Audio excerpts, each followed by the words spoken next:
Most of the things in the world that are material are just tools to help us preach the gospel. Television is nothing but a tool that if you get on it, you can preach the gospel. Radio is the same thing. Microphones, pulpits, all of those things are tools. One of the things I found very helpful as a tool that helps me do more is an airplane. It's amazing. Every Sunday I preach in Atlanta, Georgia and Montgomery, Alabama. I preach 1 in the morning in Atlanta, Georgia, get in my airplane in a 50-minute flight. I can do it. It's a 3.5-hour drive, but I can fly it in 50 minutes. I land in Montgomery and I'm able to make my service there. So I'm impacting 2 cities that an airplane makes it possible for me to do. So it's simply a tool, but it's a tool that helps me do more for God and to bring more glory to His name.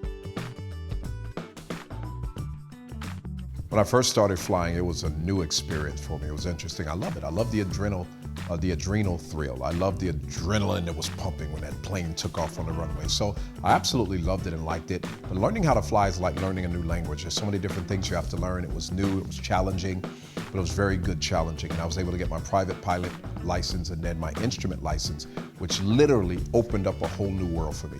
As I sit here, I could think differently than I used to think before. If I wanted to travel before, I had to think of Delta schedule, United schedule, all the other airlines. Now I literally can just go to the airport, get in my plane, go where I want to go, when I want to go, and listen, I don't have to take my shoes off in security. I don't have to take my laptop out, and I don't have to turn my cell phone off or on. I can leave it on in the plane. The world's open to me in a new way, and 98% of all flying I do is for the gospel. So I'm able to go and do more for my King because of that airplane. The way I feel about having the power to be able to fly is interesting. One of my heroes in the faith is a guy named John Wesley. John Wesley had to be a type A personality, a strong D, however you classify that. He did so much for God, but he used to ride on horseback from place to place. And he was the founder of the Methodist Church, and so many different cities and villages and towns opened up as he was on horseback going from place to place to place. In fact, in some years, the number of miles he rode on horseback will astound the average person.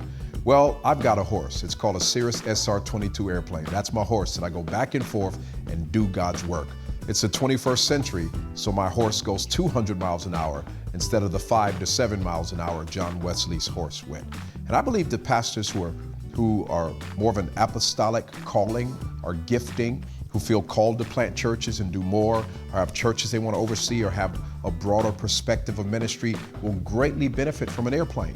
The airplane I have is extremely economical. In fact, to be honest with you, it costs me almost the same, or in some cases less, maybe a little bit more, to fly to Atlanta one way than it does to ride in my wife's SUV. We've got a big SUV, Infiniti QX56. When I go to Atlanta, I fill it up, it's about $90. Do you know it takes me only $76 one way in my airplane to fly to Atlanta to preach? $76 one way, $90 in my wife's SUV. We can probably get there and back in about 90, but one way in an airplane, 3 hours driving, 50 minutes in the air, talking about $76. Very economical, been very safe for me.